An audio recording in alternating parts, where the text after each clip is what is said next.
Hello everyone. Competitive exam में आपका एक बार फिर स्वागत है। आज इस वीडियो में हम नेशनल हेल्थ मिशन के अंतर्गत हिमाचल प्रदेश यानी कि और पूरे भारतवर्ष में लगभग हज़ारों लाखों के रूप में जो है उसमें अधिकारी और कर्मचारी कार्य कर रहे हैं। लेकिन जो है एनएचएम के एम्प्लॉइज़ को कोई भी जो है स्थायी पॉलिसी या कोई भी रेगुलर पॉलिसी अभी नहीं है। लेकिन कुछ एक स्टेट में जो है वहाँ की सरकारों ने काफ़ी अच्छा कदम उठाया है, उन्हें जो है रेगुलर कर दिया गया है। तो आज हम यही इस वीडियो में रेगुलर पॉलिसी के बारे में बात करेंगे और ऑफिशियल भी आपको दिखाएंगे कि कितना कितना जो है उन्हें रेगुलर होने पे वहाँ पर बेनिफिट दिए जा रहे हैं।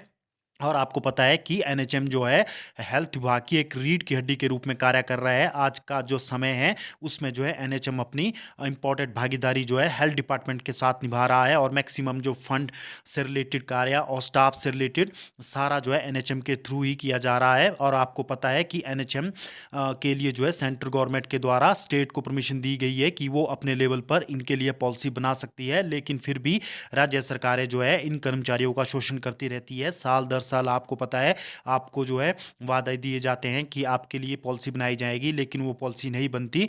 तो आज मैं आपके साथ वही पॉलिसी यहाँ पर डिस्कस करूंगा कि मणिपुर में क्या पॉलिसी बनाई गई है और वहाँ पर लगभग जो है लगभग कई जो है हज़ारों को जो है वहाँ पर एनएचएम के थ्रू रेगुलर कर दिया गया है। तो आप देख सकते हैं कि हिमाचल प्रदेश से जो ये साहिल वर्मा जी हैं, इन्होंने जो है आरटीआई इंफॉर्मेशन जो है मणिपुर से मंगवाई थी, जिसमें आप देख सकते हैं कि request to seek information under RTI act 2005 application regarding. तो आप देख सकते हैं यहाँ पर आरटीआई में इन्होंने लगभग आपके 6 क्वेश्चन पूछे गए थे। तो आप देख सकते हैं कि बेनिफिट जो फर्स्ट क्वेश्चन है, benefit providing to employ of national health mission under your state health family welfare department such leave allowance और एनी अदर बेनिफिट। तो इसमें जो है एज पर जो है एग्जिस्टिंग रूल जो है वो इसमें आगे बता मैं आपके साथ बात करूंगा। और eligibility criteria and condition for regularisation, तो यहाँ पर इसका जो इन्फॉर्मेशन फर्निश की गई है वो आगे हम डिस्कस करेंगे। और नोटिफिकेशन इशूड फॉर रेगुलाइजेशन ये भी इसमें आगे दी गई है। Number of employees regularised recruited under the NHM which year of regularise. तो आप देख सकते हैं कि number of employee regularised under NHM Manipur is 2163 post in the year of 2022। तो आप देख सकते हैं कि यहाँ पर बताया गया है कि जो है लगभग 2163 कैंडिडेट जो एनएचएम कॉन्ट्रैक्ट के अंतर्गत लगे थे उनको 2022 में रेगुलर कर दिया गया था। तो आप मान के चलिए हिमाचल प्रदेश में भी 2,500 से 3,000 के बीच में ही एनएचएम के एम्प्लॉय है, तो उन्हें भी रेगुलर किया जा सकता है। तो आप देख सकते हैं कि 2100 जो एम्प्लॉयज़ है और अधिकारी कर्मचारी है उनको रेगुलर किया जा चुका है। प्रमोशनल पॉलिसी जो है वह क्या जो है working accountant, RBSK manager, BPM, CHO, AMO, MSW etcetera. तो rule and regulation for set post are yet to be frame. तो ये जो आपके पास अभी रूल एंड रेगुलेशन है प्रमोशन के, ये बहुत जल्द फ्रेम हो जाएंगे।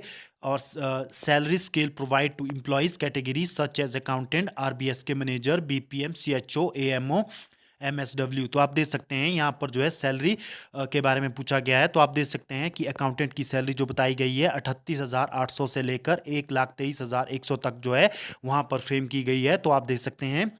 और आरबीएस के जो मैनेजर हैं उनके लिए 43,300 से लेकर 1,37,000 जो है 100 रुपये सैलरी। और बीपीएम के लिए भी 38,000 से लेकर 1,23,100 और एमएसडब्ल्यू के लिए भी 38,000 से 1,23,100 की गई है। तो आप देख सकते हैं कि यहाँ पर रेगुलर इन्हें कर दिया गया है, तो उनकी सैलरी में भी मेजर हाइक हो चुका है। तो आप देख सकते हैं कि 38,800 तो उनकी बेसिक है। बेसिक के ऊपर आपको पता है कि 50% आजकल डीए चल रहा है, तो डीए मिलता है। तो डीए के साथ ये सैलरी लगभग 55,000 से ऊपर चली जाती है।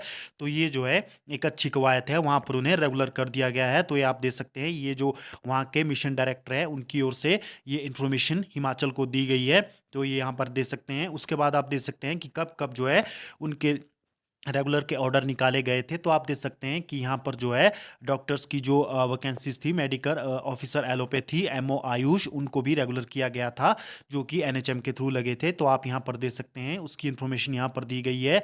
उसके बाद आप देख सकते हैं कि यहाँ पर जो जितने भी फर्दर आप देख सकते हैं कि कैटेगरी के थे। यहाँ पर आप देख सकते हैं कि the governor of Manipur is please to order creation the following 87 different category of the temporary post under the health department Manipur with immediate effect for the period of 28 2022। तो आप देख सकते हैं कि यहाँ पर जो ये पोस्ट थी, ये पहले टेम्परेरी बेसिस पर निकाली गई थी, लेकिन बाद में इन्हें रेगुलर जो है लेवल पे मैट्रिक्स के आधार पर जो इन्हें रेगुलर कर दिया गया था। तो आप देख सकते हैं कि स्टेट प्रोग्राम जो मैनेजर है, इनकी सैलरी आप देख सकते हैं 44,900 से 1,42,000 कर दी गई थी लेवल 10 के अंतर्गत। तो डाटा मैनेजर की आप देख सकते हैं, और स्टेट आशा प्रोग्राम की सैलरी जो है आप यहाँ पर देख सकते हैं, इनकी जो सैलरी है 43,300 से 1,37,100 कर दी गई थी। और बीसीसी कंसल्टेंट आप देख सकते हैं कि 43,000 से 1,37,000, और स्टेट लॉजिस्टिक ऑफिसर 43,300 से 1,37,100, और स्टेट मेंटरनल हेल्थ कंसल्टेंट 43,300 से 1,37,100, और स्टेट कोऑर्डिनेटर एनटीईपी आप दे सकते हैं कि 43,000 से 1,37,300, और स्टेट आरबीएस के कंसल्टेंट यहाँ पर है।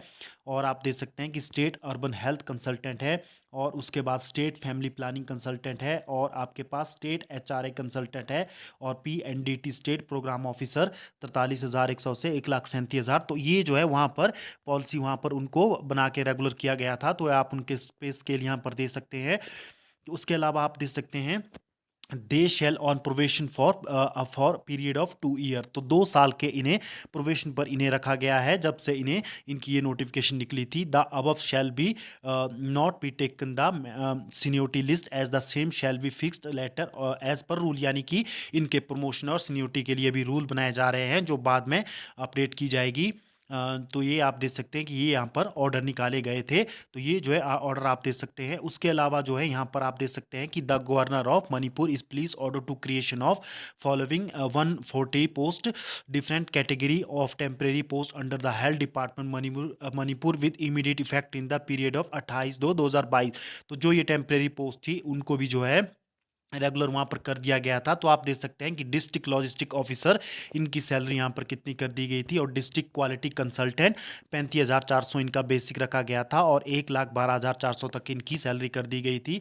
और district adolescent programme health programme की 35,400 से 1,12,000, और ब्लॉक प्रोग्राम मैनेजर आप देख सकते हैं कि बीपीएम की सैलरी भी यहाँ पर 38,800 से लेकर 1,23,000, यानी कि 38,800 आपका बेसिक है। उसके ऊपर आपको डीए मिलेगा। तो ये लगभग 55,000 से ऊपर आपकी सैलरी स्टार्टिंग हो जाती है। तो ये आप देख सकते हो। और असिस्टेंट प्रोग्राम मैनेजर एनसीडी, तो आप देख सकते हो कि 35,400 से 1,12,400 तक आपका ये पे बैंड रहेगा। और सोशल वर्कर आप देख सकते हो कि 38,800 से 1,23,000 तक 100 तक आपकी सैलरी कर दी गई थी। तो आपको यहाँ पर ये देख सकते हैं। Further, the Governor of Manipur please the regularize the following staff who are working on the contract basis under the State Health Society National Health Mission Manipur against above the newly created post with immediate effect। तो आप यहाँ पर देख सकते हैं कि यहाँ पर जो है जो भी कॉन्ट्रैक्ट बेसिस पर भर्ती हुई थी एनएचएम के अंडर, तो उनको गवर्नर के द्वारा नोटिफिकेशन निकाल करके रेगुलर कर दिया गया था। तो ये आप देख सकते हैं। यहाँ पर पूरी डिटेल जो है मणिपुर पॉलिसी की यहाँ पर मैं आपके साथ यहाँ पर शेयर कर रहा हूँ। ये ओरिजिनल वहाँ का डॉक्यूमेंट है। आपको पता है कि इंडिया के 1 या 2 स्टेट में ही एनएचएम के एम्प्लॉय को रेगुलर किया गया है। तो ये आप देख सकते हैं। ये मैंने आपको पूरी जानकारी यहाँ पर दे दी है कि एनएचएम के एम्प्लॉयज़ को भी रेगुलर किया जा सकता है अगर सरकारें चाहे तो हिमाचल प्रदेश में भी आजकल पॉलिसी की बात चल रही है।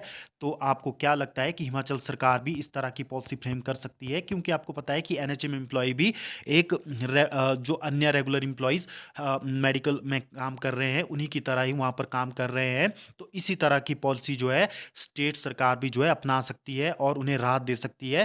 हिमाचल प्रदेश में भी लगभग 2,500-3 हज़ार के ही आसपास जो है ये एम्प्लॉयज़ है। तो आपको क्या लगता है कि इस प्रकार की पॉलिसी जो है पूरे देश में एनएचएम के एम्प्लॉयज़ के लिए बननी चाहिए? तो कमेंट बॉक्स में आप ज़रूर अपने व्यूज़ रखिए, ताकि जो है और ज़्यादा से ज़्यादा इस वीडियो को एनएचएम एम्प्लॉयज़ के साथ शेयर कीजिए, ताकि उन्हें भी इस पॉलिसी के बारे में पता लग सके और वो इसके रिगार्डिंग आवाज़ उठा सके। तो आपको ये वीडियो किस प्रकार की लगी, इन्फॉर्मेटिव लगी हो, तो आप ज़रूर इस वीडियो को लाइक कर सकते हो। हमारे जो यूट्यूब चैनल है उसको सब्सक्राइब कर सकते हो। हम इसी प्रकार का जो कंटेंट है आपके लिए यहाँ पर लाते रहते हैं, ताकि जो है एनएचएम के एम्प्लॉयज़ का भी जो है भविष्य जो है वो जो है संवर सके। तो बस आज की वीडियो के लिए इतना ही। फर्दर कोई अपडेट आती है तो भी आपके साथ साझा की जाएगी। तो आप हमारे चैनल कॉम्पिटिटिव एग्जाम के साथ बने रहिए। धन्यवाद।